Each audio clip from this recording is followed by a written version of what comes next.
I broke in brand new On Cloudvista 2 trail shoes during a 36-mile ultramarathon in Vermont. I had a single treadmill mile logged on these before the race. No hikes, no test on trails. Just straight into 10 hours of tough terrain and 5,000 feet of elevation gain.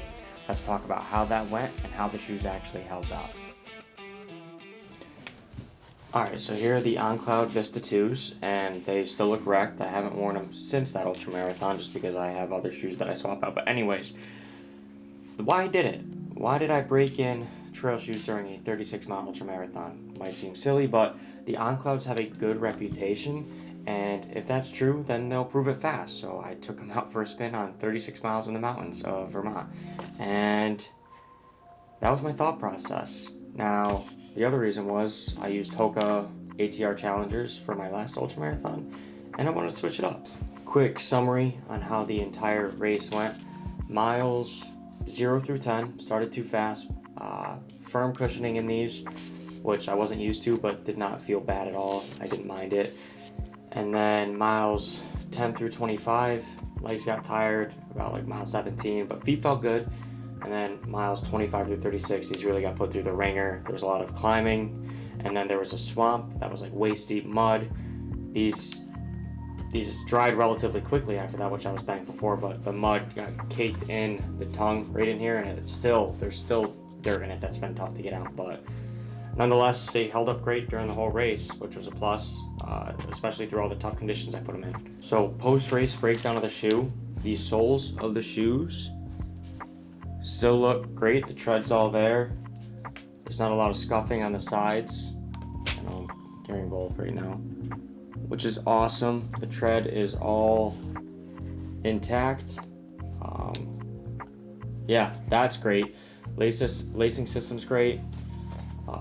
The mud, you can tell on the front, all this dirt and mud has been very hard to clean and get out of the shoe. It's kind of become a project just because I got fully submerged in that swamp. So that's been kind of a pain in the butt. But post-race, no sore feet, no blisters, no hot spots. I mean, that's all you can ask for. So they definitely did their job, but cleaning them has been tough. But the shoes held up great, which is awesome. Pros and cons of the On Cloudvista 2 trail running shoes. So they have some great traction on them. You can see the lugs on them. I never slept during my 36 miles on the race. They are a solid build and very durable. I have no tears or scuffs that I can really see on them. They have great stability on mixed terrain, dirt, roots, rocks. So that was a plus, and they're very lightweight. I don't remember how heavy they are, but they are light on your feet.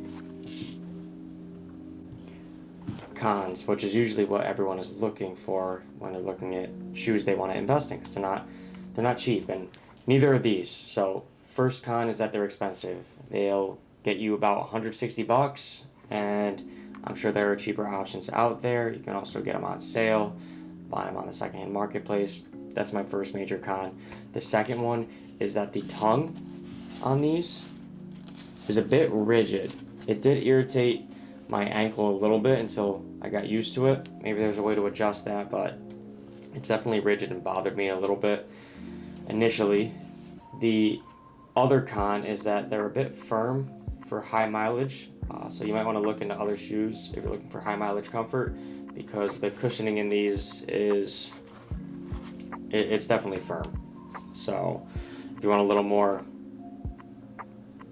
softer feedback, if you want some more softer feedback, go to a different shoe. But I liked them overall. I really did. I think the pros outweigh the cons, especially with the fact that I got no blisters, no hot spots. My feet didn't feel that terrible after 36 miles, and I had really not broken them in yet.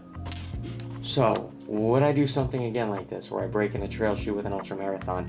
Maybe. I think it's an authentic way and a quick way to find out if a shoe and its brand is worth their salt. These were legit. The On Cloudvista 2s were legit. I had no issues. They held up. My feet turned out great after the post-race.